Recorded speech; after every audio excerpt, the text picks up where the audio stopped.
something called a light source. Basically, the sun is right here, and it's shining this way. And so all the light is on this side, and all the dark is on that side. Oops. I'm gonna make it an evil sun.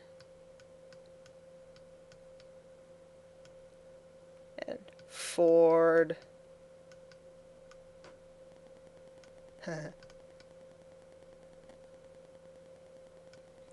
So anyway. Sorry I didn't explain that earlier, I kind of forgot.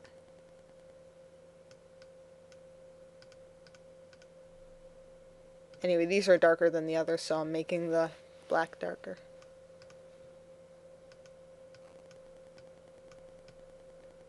The black and the gray are kind of too similar on this sprite, but I can change that with the shades. And I kind of pillow shaded the cloak. That's light coming from the center, but it doesn't really bother me. Other people get pissed off by it, though. I'll change that.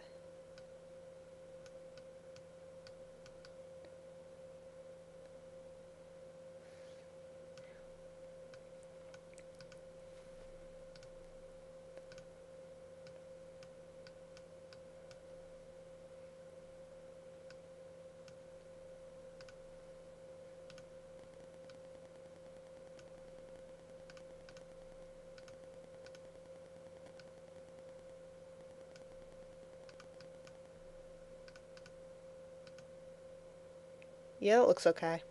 I won't bother with it until I get to the light shades. But pillow shading is very bad, kiddies. It's like really not good. People hate it, and it's really ugly looking. You might think it looks pretty, but no, it looks nasty. So anyway, I'll start on the dark blue now.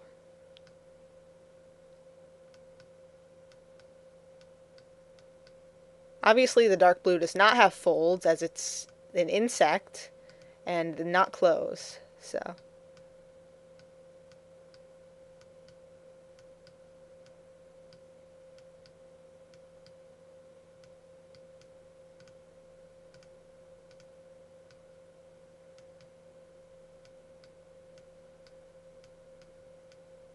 and here's something called anti-aliasing. Basically, what you do is you make little dots on the side that the dark shading's not on with the dark shading. So, it makes the outline look a lot smoother, and it makes the sprite look better in general. You don't always have to do it though. Like, sometimes it might make the sprite look too dark, where you don't want to do that.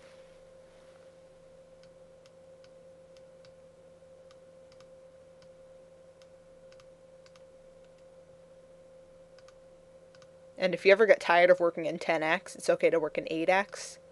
But I find it easier to work in 10x. But sometimes it kind of hurts your eyes.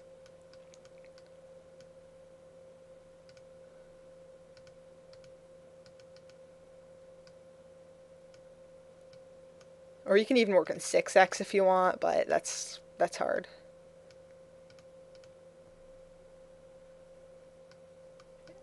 Even like master pixel artists are going to work in big in and the big canvases like this with magnified. Unless they're doing something really big, then they'll probably want to work in a smaller canvas.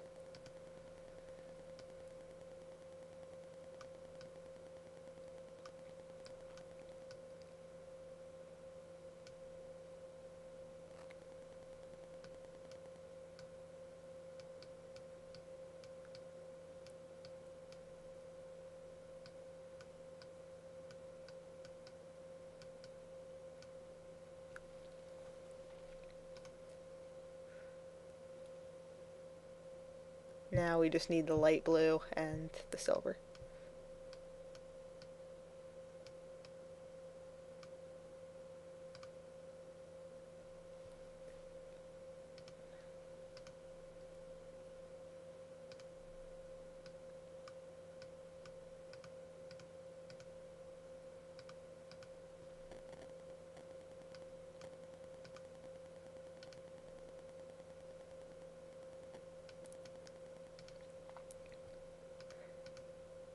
Now, a mistake I made once is if you have like two parts kind of like similarly connected, but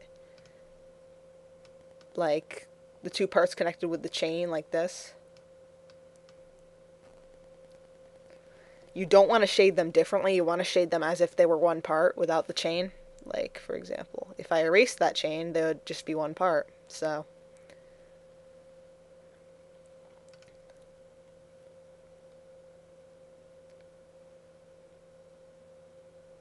okay, now I can start shading with the light shading. So I'll start with the black.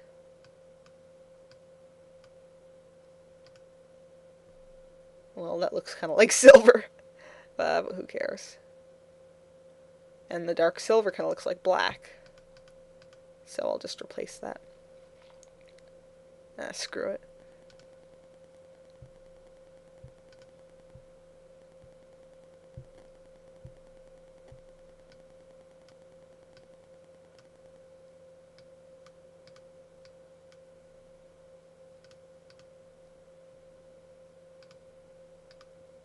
Yeah, I just forgot some stuff right here.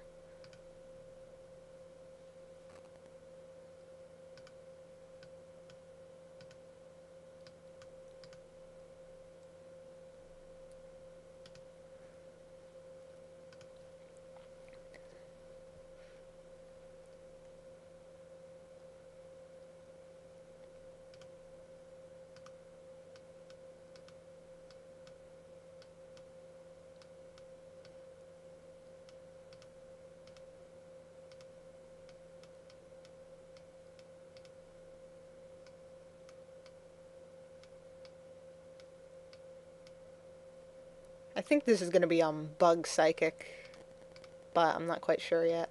And the Mage will probably be like, depending on what the color of the thing is, Bug Fire. Because this is the Priest, and there's no light type. Well, the Paladin would probably be light type. Or Paladin's probably going to be rock type, and Warrior's going to be ground.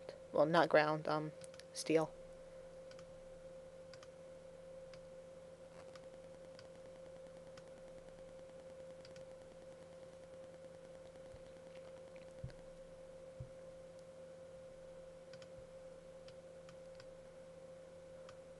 There we go.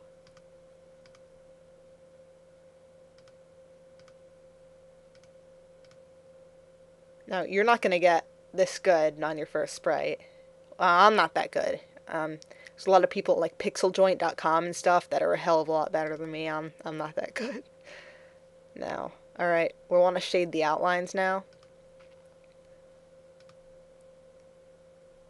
So we'll want to make outline shades.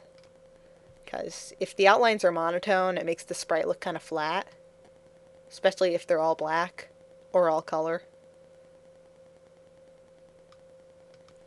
See, these two are too dark to have outline shades. Their outline shade will just be black. Because the darkest color's too dark. But for the silver and the blue, we can make an outline shade. Here we go.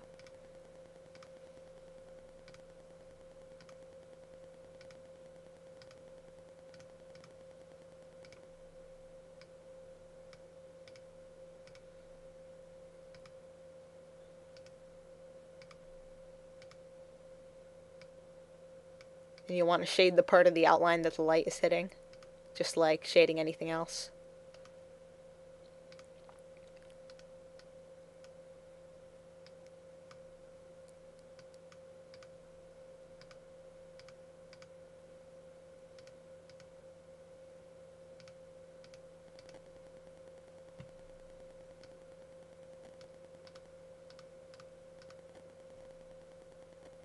And now I think we're done.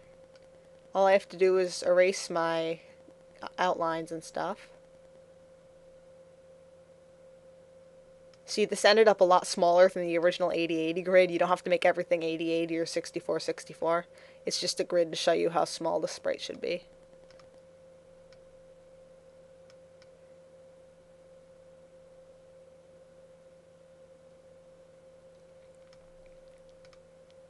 And now we'll shrink it.